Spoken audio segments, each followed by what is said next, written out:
Gaji kamu 4 juta per bulan. Asumsi kamu kerja 8 jam sehari, 40 jam seminggu, dan sekitar 20 hari kerja. Berarti tarif per jam kamu itu sekitar Rp25.000. Hah, kok bisa? Yuk kita kenalan dengan konsep yang namanya hourly rate alias tarif per jam. Assalamualaikum teman-teman, perkenalkan saya Febian, teman menemani perjalanan keuanganmu untuk membebaskan dirimu dari jebakan keuangan. Pernah nggak teman-teman dengar pepatah time is money alias waktu adalah uang? Nah, pernah nggak sih kita benar-benar merenungkan pepatah itu dengan seksama? Bahwa ternyata waktu adalah salah satu sumber daya kita yang paling berharga. Setiap harinya kita diberikan waktu 24 jam sehari. Sama, baik kita pejabat yang kaya raya, Pak Presiden, bahkan mungkin Donald Trump. Sama, kita diberikan waktu 24 jam sehari. Nah, Tuhan itu adil. Salah satunya dengan konsep rezeki yang berbentuk waktu ini. Tapi apakah kita juga adil dalam memanfaatkan waktu yang diberikan?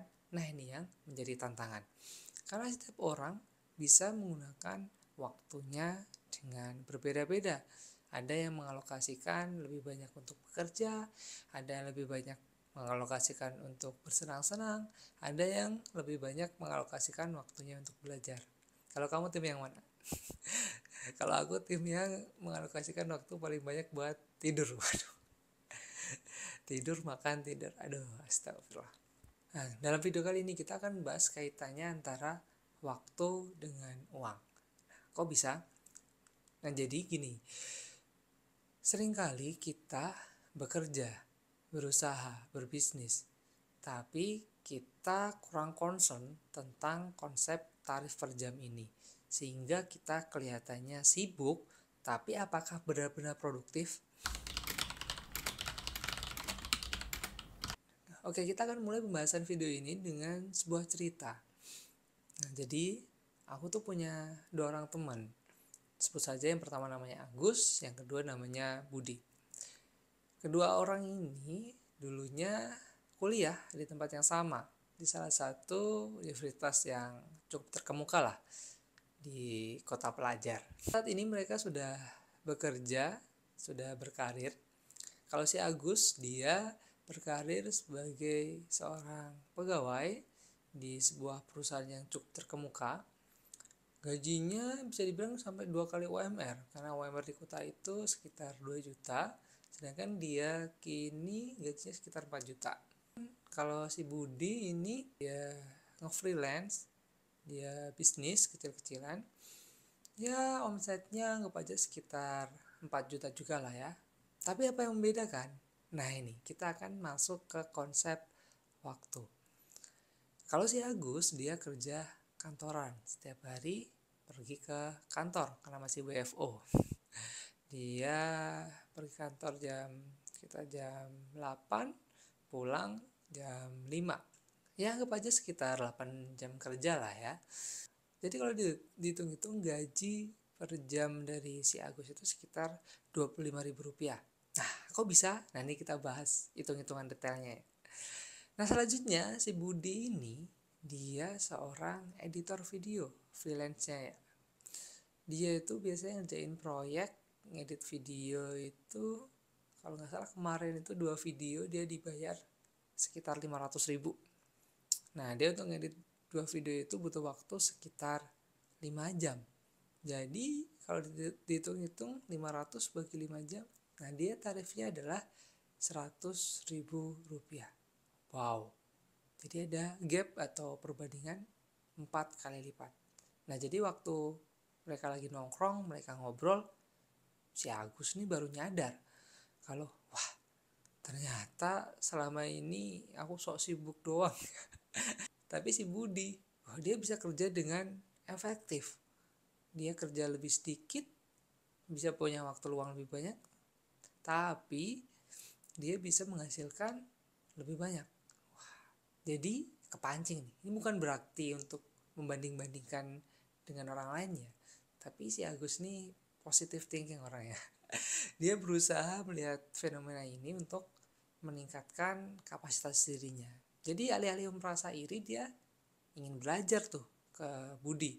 Di momen pencerahan itu akhirnya si Agus jadi semangat untuk ngulik soal konsep tarif per jam ini. Oke, kita akan masuk ke cara ngitungnya nih. Mungkin teman-teman penasaran, gimana sih mas detail ngitung tarif per jam? Rumus tarif per jam ini sangat sederhana teman-teman, yaitu tinggal menghitung total penghasilanmu dalam sebulan dibagi waktu kerjamu dalam sebulan. Mas kan banyak banget tuh profesi di luar sana, ada yang pegawai, ada yang karyawan, ada yang pengusaha, ada yang freelance, bermacam-macam tuh. Apakah hitungannya tetap sama? Tetap, yaitu total penghasilan dibagi waktu kerja.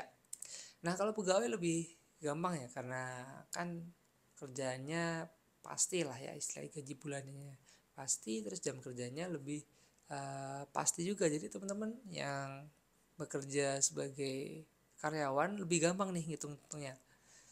Jadi sambil lihat video ini bisa juga sambil ngitung. Nah coba cek deh penghasilanmu dalam sebulan berapa. Kalau misal ada bonus dan semacamnya, berarti ya penghasilan setahun berapa dibagi 12 tuh. Jadi kan ketahuan tuh total penghasilan bulanannya berapa. Terus cari tahu waktu kerjamu berapa. Yang bersih juga loh ya. Misal kamu sering diminta lembur tapi nggak dibayar, waduh. Itu dihitung juga. Misal 40 jam seminggu, 160 jam sebulan. Tambah waktu lembur misal jadi 180 jam atau bahkan 200 jam. Nah jadi kan ketahuan. Oke itu tadi kalau yang karyawan. Kalau misalkan yang freelance gimana mas? Sama hitungnya. Coba hitung kembali berapa omset yang kamu dapatkan. Kalau fluktuatif ya berarti ya omset setahun berapa dibagi dengan 12. Oke mungkin teman-teman ya kalau masih ada yang bingung bisa diskusi aja di kolom komentar ya. Nanti kita bahas di komen bareng-bareng. Oke, terus apa sih mas manfaat kita tahu dari rumus hourly rate alias tarif per jam ini? Oke, ada beberapa manfaat yang bisa teman-teman ambil. Yang pertama, nah teman-teman kan pasti punya keresahan tentang waktu tadi tuh. Waktu adalah sumber daya yang terbatas. Energi teman-teman juga terbatas. Waktu yang terbatas itu kita gunakan semaksimal mungkin untuk mendapatkan imbal hasil yang maksimal. Misal si Agus tadi, dengan tahu bahwa tarif per jam dia adalah 25.000, bisa tumbuh. Awalnya 25.000 naik jadi 30.000, 40.000, 50.000, bahkan bisa sampai 100.000 per jamnya atau bahkan lebih. Apakah itu mungkin? Mungkin teman-teman, possible. Oke, selanjutnya kamu lebih menghargai hasil kerja kerasmu. Dengan tahu tarif per jam, kamu jadi lebih mindful ketika mengambil keputusan keuangan. Apakah ini sebanding dengan waktu kerjaku? Nah, kalau misalkan tarif per jam tadi itu 25.000, berarti kalau misal beli makan siang seharga 25.000, berarti seharga dengan 1 jam waktu hidupmu. Kalau misalkan kamu beli buku seharga 100.000, berarti 4 jam. Misal kamu mau beli kendaraan motor nih, harganya 25 juta, berarti setara dengan 1000 jam hidupmu. Intinya dengan tahu konsep tarif per jam ini, jadi lebih mindful ketika ambil keputusan. Nggak impulsif, nggak terjebak oleh FOMO, flash sale. Karena kita tahu susahnya mencari uang. Jadi jangan sampai terbuang untuk hal-hal yang kita sendiri kurang merasakan dampaknya, manfaatnya. Baik teman-teman, dalam penutup video ini aku pengen ngasih teman-teman 3 PR. Yang pertama, menghitung tarif per jam versi kamu berapa. Jadi tahu nih sekarang itu tarif per jammu berapa. Yang kedua yaitu ngecek apakah selama ini pengeluaranku itu udah selaras. Apakah pengeluaranku worth it dengan tarif per jam yang ku dapatkan. Yang ketiga, tentukan target tarif per jammu ke depannya berapa.